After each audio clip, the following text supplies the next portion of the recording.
We gotta keep on moving.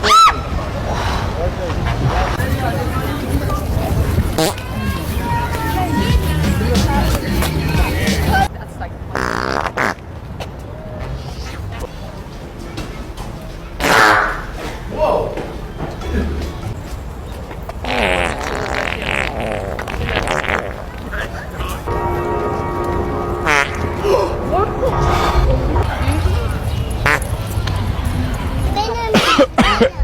muy bien, Dante, tienes razón.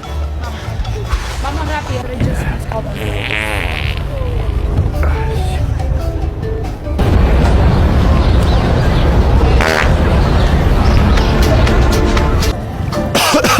Oh.